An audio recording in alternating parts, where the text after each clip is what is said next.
मुस्कान की खुशबू दिल में फूल खिलाए। चाहे कोई प्यार लुटाए, चाहे प्यार छुपाए, आशीर्वाद की छाया पल पल जीवन को महकाए, जीवन को महकाए, जीवन को महकाए।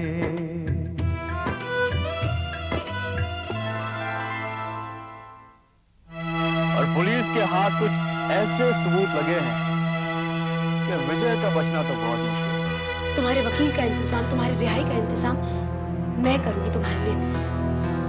अक्लमंद इंसान जो सोचता है ना, वो किसी को बताता नहीं है। बेटा है मेरा बिरजू, हमारी शादी होकर अब तुम मुझे ये अंगूठी पहनाकर सगाई की रस्म पूरी कर। मुझे यकीन है कि एक ना एक दिन तू चौधरी के बिजनेस का भागीदार जरूर बनेगा। आप वहां जाकर बैठिए। जी। बोलो।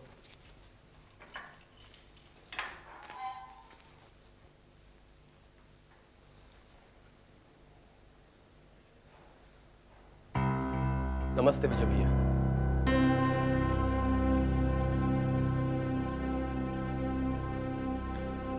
बैठो।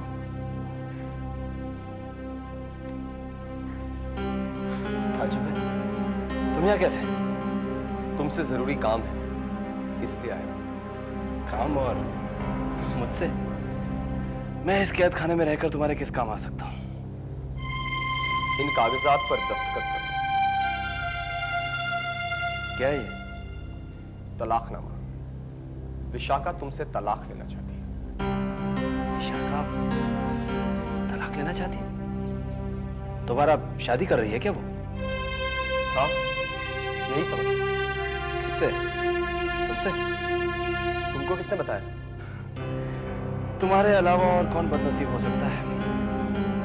इसलिए तुम यहाँ आए हो ना उसकी वकालत करने? मैं साइन नहीं करूंगा। अगर तुम समझते हो तुम्हारे साइन ना करने से हमारी शादी रुक जाएगी तो तुम गलत हो। जब तुम्हें सजा होगी तब अपने आप तलाक हो जाएगी। बहुत समझदार हो गए हो राधे श्याम जी। लेकिन देखिए, ना ही मुझे सजा होगी और ना ही ये तलाक होगी। इसलिए आप ये कागजात अपने पास रखिए और जाइए यहां से। क्या हुआ? मेरी बातें सुनकर उदास हो गए क्या?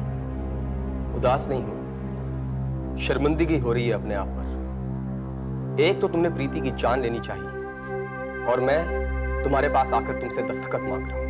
मैंने प्रीति का एक्सीडेंट नहीं करवाया। मैं प्रीति को आज भी चाहता हूं। मेरे प्यार की निशानी को जन्म देने वाली है वो। ये बनावटी बातें मत करो। तुमने कभी किसी को नहीं चाहा, ना प्रीति को और ना विशाखा को। दोनों को धोखा देते रहे। मुझसे गलती हो गई, मुझे यहां आना नहीं चाहिए। सुनो राधे श्याम, तुम चाहते हो ना कि तुम्हारी शादी विशाखा के साथ हो जाए? ठीक है, मैं इस तलाकनामे पर दस्तखत करने के लिए तैयार हूं, लेकिन मेरी एक शर्त है। शर्त? वो क्या?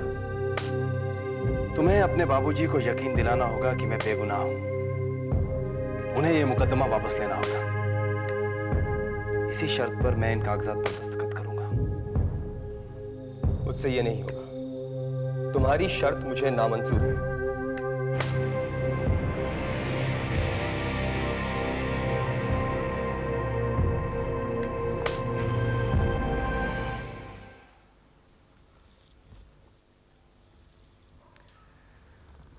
तलाकनामे पर साइन करने के लिए विजय राजी तो हो गया है, लेकिन उसकी एक शर्त है। कैसी शर्त? वो साइन तभी करेगा जब बाबूजी अपना मुकदमा वापस ले लेंगे और उसे रिहाई मिल जाएगी। अब क्या होगा? अब ये होगा कि मैं उसकी शर्त पूरी नहीं कर पाऊंगा। विजय तुम्हें तलाक नहीं देगा और हमारी शादी रुक जाएगी। तुम तो कह रहे थे कि मेरे लिए आसमान से तारे तोड़ लाओगे। इतनी जल्दी हिम्मत हार गए तुम? बाबूजी को कैसे कहूं मैं? जब वो पूछेंगे कि मुकदमा वापस क्यों लूं, तब मैं क्या जवाब दूंगा उन्हें? अब तो सिर्फ एक तरीका मेरी समझ में आ रहा है। वो क्या? तुम भी विजय के खिलाफ मुकदमा दायर कर दो, तलाक का मुकदमा। तलाक होगी, हम शादी कर लेंगे। बरसों गुजर जाएंगे उसमें, मैं तो इंतजार कर लूंगी, लेकिन तुम रह पाओगे इतने साल मुझसे शादी किए बगैर? नहीं, मैं नहीं रह सकता। तो फिर तुम्हें विजय की शर्त माननी होगी, किसी भी तरह बाबूजी को राजी करना होगा। करोगे ना? हाँ, करूंगा। चलता हूं। राधेश्याम जी, जी? इस तरह उदास चेहरा लेकर मत जाइए। जी। हाँ, आपसे एक बात कहनी है। कहिए। आप बहुत अच्छे हैं। I love you। मैं भी तुमसे बहुत प्रेम करता हूँ। शादी जल्दी करोगे ना? हाँ, जल्दी करूंगा। अब मैं जाऊं? कल आओगे ना? हाँ बिल्कुल, जरूर आऊंगा। बाय। बाय। बाय। बाय।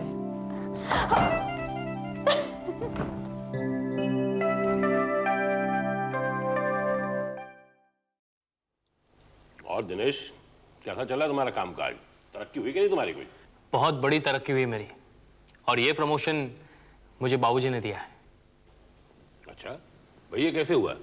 वो ऐसे ताऊ जी के मैंने ऑफिस से रिजाइन कर दिया है। अब मैं बाबूजी के साथ गद्दी पर काम सीख रहा हूँ। भाई बहुत खूब, ये तो बहुत अच्छा किया तुमने। भाई पुरुषोत्तम, तुम्हारे बेटों ने भले तुम्हारा साथ ना दिया हो, लेकिन तुम्हारा दामाद तुम्हारे साथ है।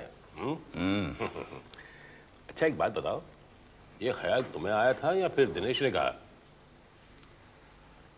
मैं कहूं या दिनेश कहे, इससे कोई फर्क पड़ता है क्या? अरे नहीं नहीं, फर्क तो कोई नहीं पड़ता भाई, घर की बात है। अब तुम्हारे एक बेटे की जगह तो दिनेश ने पूरी कर दी, दूसरी जगह खाली है। मैं चाहता हूं कि तुम बिरजू को अपने साथ रख लो और काम सिखाओ। क्या बात है, तुमने कोई जवाब नहीं दिया? इस बारे में फिलहाल मैं कुछ नहीं कह सकता। क्यों नहीं कह सकते? इस वक्त गद्दी पर किसी नए आदमी की जरूरत नहीं है, जब होगी तो बता दूंगा। अब ये तो टालने वाली बात है। कोई जगह ना भी हो, अपनों के लिए तो जगह बनाई जाती है। मैं आपसे कह रहा हूं कि मैं कोशिश करूंगा। फिलहाल मैं इस बारे में कुछ नहीं कह सकता। देखो पुरुषोत्तम, तुम मेरे छोटे भाई हो। अब अपने बेटे को गद्दी पे बिठवाने के लिए क्या मुझे तुम्हारे हाथ जोड़ने होंगे? देखो, तुम्हें अच्छा लगे या बुरा, जो मैं कहता हूँ वही होगा। बड़े भैया, मैं एहसान नहीं जताना चाहता, लेकिन आपके लिए मैंने आज तक बहुत कुछ किया है। चलो भाई, अगर तुम मानते हो तुम्हारे एहसान है मुझ पर, तो अब बिरजू को रोजगार दे के अपना फर्ज निभा लो। और एक बात और, मैं चाहे यहाँ रहूं या न रहूं, अब ये यहीं रहेगा तुम्हारे साथ काम से।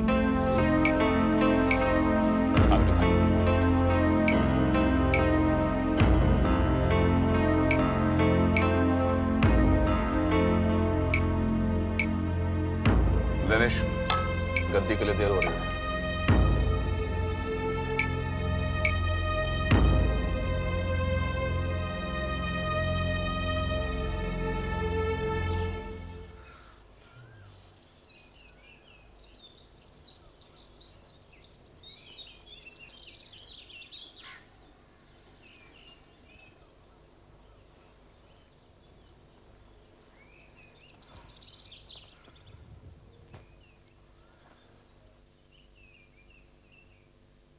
क्या बात है सुभाष, तैयार नहीं हुए?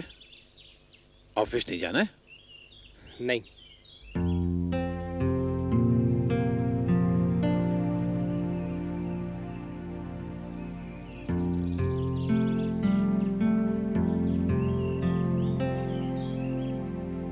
क्यों नहीं जाना चाहते हो? कई दिन से देख रहा था मैं, लेकिन चुप था। आज जानना चाहता हूं कि तुम ऑफिस क्यों नहीं जाना चाहते? क्योंकि मुझे वहां कोई जिम्मेदारी का काम नहीं सौंपा जाता। मुझसे ज्यादा भरोसा आप उस सनी पर करते हैं। उसके साथ नए नए प्रोजेक्ट शुरू करते रहते हैं। मुझे लगता है ऑफिस में आपको मेरी कोई जरूरत है ही नहीं। सुभाष को इनसे एतराज है कि ये उसे कोई जिम्मेदारी का काम नहीं देते। मगर क्या ये कोई जिम्मेदारी निभा सकता है? जब भी कोई काम दो तो कोई बहाना बना लेता है। उसे ये भी एतराज है कि सुमित्रा देवी और सनी ऑफिस क्यों आते हैं। किसी काम में इंटरेस्ट नहीं है इसे। पता नहीं इसे क्या हो गया है। मामा, सुभाष इसलिए नाराज है क्योंकि पापा ने हमें अलग मकान नहीं दिलवा कर दिया है। अलग घर किस लिए चाहिए तुम्हें? इतना बड़ा घर है ये। और फिर नए घर में 60-70 लाख रुपए लगते हैं। इतना रुपया अगर अपने बिजनेस में लगाया जाए तो जानते हो दुगनी कमाई हो सकती है। ये आपको पहले सोचना चाहिए था। झूठा वादा करके मुझे यहाँ क्यों बुलाया? मैंने तुम्हें नहीं बुलाया। तुम और रूमा अपनी मर्जी से यहाँ आए थे। नहीं, रूमा ने जिद की इसलिए मैं यहाँ आया, वरना मेरी मर्जी हरगिज नहीं थी। तो अब क्या चाहते हो तुम? इस घर में रहना है या नहीं? ऑफिस आना चाहते हो या नहीं? मुझे आपसे कुछ नहीं चाहिए। कोई एहसान, कोई फेवर, कुछ नहीं। अपनी जिंदगी के बारे में नए सिरे से सोचना होगा मुझे, और जो भी फैसला करूंगा आपको बता दूंगा।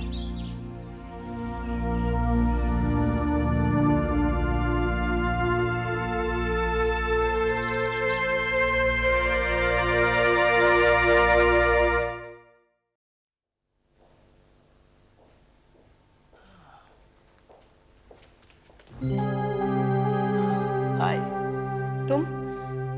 तुम यहाँ कैसे? तुमसे मिलने? मैं ऐसे लोगों से नहीं मिलना चाहती हूँ जो दोस्त होने का दिखावा करते हैं, लेकिन असलियत कुछ और ही होती है। अमिता, हमेशा मुझे गलत क्यों समझती हो? देखो, जैसे मैं नजर आता हूँ दरअसल वैसा हूँ। मैं तुम्हारा दोस्त हूँ और हमेशा रहूंगा। और तुम्हारा ही क्यों, विजय का भी। दोस्ती दिखाने का ये कौन सा अंदाज है सनी जो तुमने मुझे दिखाया है? विजय से जाकर कहते हो कि तुम उसके दोस्त हो, उसकी मदद करोगे, रिहाई दिलवाओगे उसे, और मुझसे कहते हो कि मैं विजय से दूर रहूं क्योंकि वो गुनहगार है। रिलैक्स, परख रहा था। मैं ये देखना चाहता था कि तुम विजय से सच्ची मोहब्बत करती हो। देखो अमिता, मैं जानता हूं तुम उससे मिलने चाहती हो। मैं ये भी जानता हूं कि तुमने उसे जमानत दिलाने की कोशिश की, नाकाम कोशिश। मैं विजय को चाहती हूँ, ये तुम्हें परखने की क्या जरूरत थी? जरूरत थी, क्योंकि मैं जो चाहता हूं उसके लिए जानना बहुत जरूरी है कि तुम और विजय एक साथ हो या नहीं हो। Okay, I'll straight come to the point. देखो, मैं विजय को जेल से रिहाई दिला सकता हूं, ऐसा क्या? लेकिन उसके बाद तुम दोनों को मेरा साथ देना होगा। साथ देना होगा? वो कैसे? रोमा ने मेरी बहुत बेइज्जती की है अमिता, बहुत बेइज्जती की है उसने मेरी, और मैं उसे कभी माफ नहीं करूंगा। जिंदगी भर मेरे साथ खेल खेलते आई, जब जरूरत महसूस हुई मेरा हाथ थाम लिया, जरूरत पूरी हो गई मुझे ठोकर मार दी। इस खेल में मैं हमेशा हारता आया हूं, लेकिन बस अब मैं जीतना चाहता हूं। दोनों की जिंदगी में आग लगा देना चाहता हूं मैं, और इस बार मैं उन दोनों को ऐसे अलग करूंगा कि जिंदगी भर एक दूसरे को देखने के लिए तरस जाएंगे वो लोग, नफरत करेंगे एक दूसरे से। नमिता, ये नेक काम तब पूरा होगा जब तुम और विजय मेरा साथ दोगे। और अगर मैं तुम्हारा साथ देने से इनकार कर दूं तो तुम इनकार कैसे कर सकती हो? क्या विजय से प्यार नहीं करती? क्या जेल से उसे रिहा नहीं करवाना चाहती हो? अच्छी तरह सोच के जवाब देना। और हाँ, जितना जल्दी तुम जवाब दोगी, विजय उतनी ही जल्दी जेल से रिहा होगा।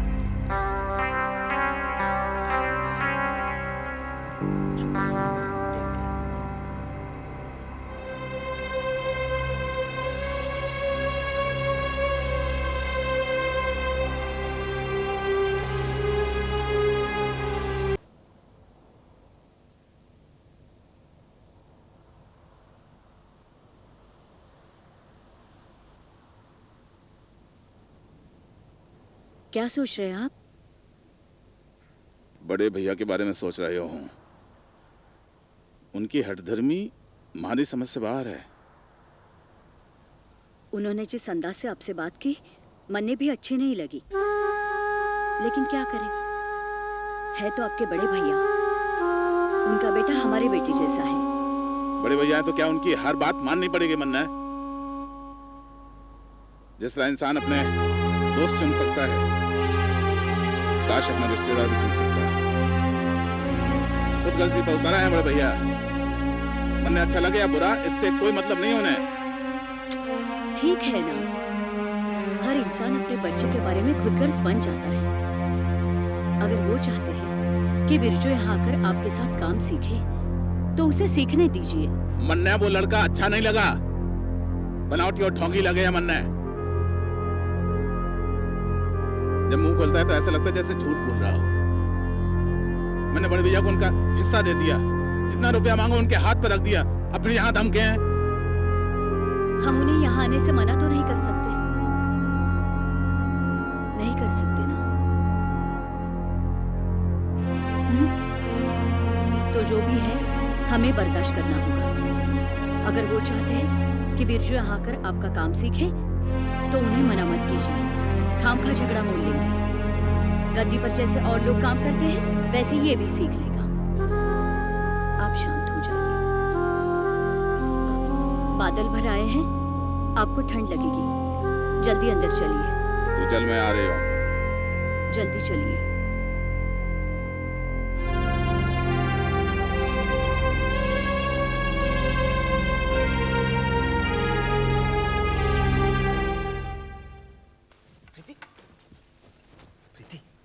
आज फिर मुझे तुमसे एक बहुत जरूरी बात कहनी है, जो बात खास भी है और कॉन्फिडेंशियल भी।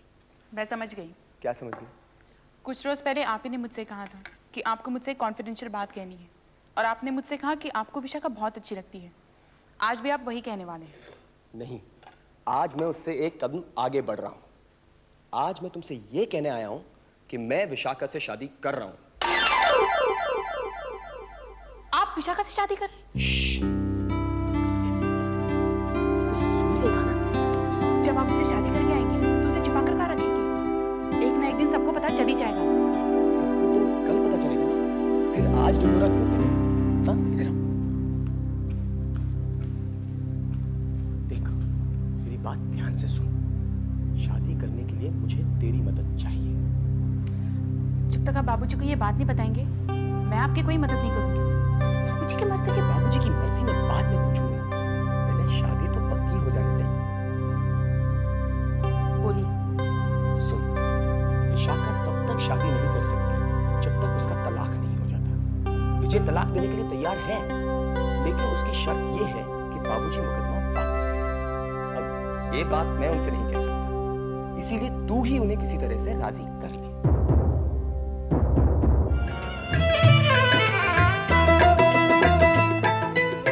झरनों पर किसकी बंदिश है, पवन पे किसका पहरा है।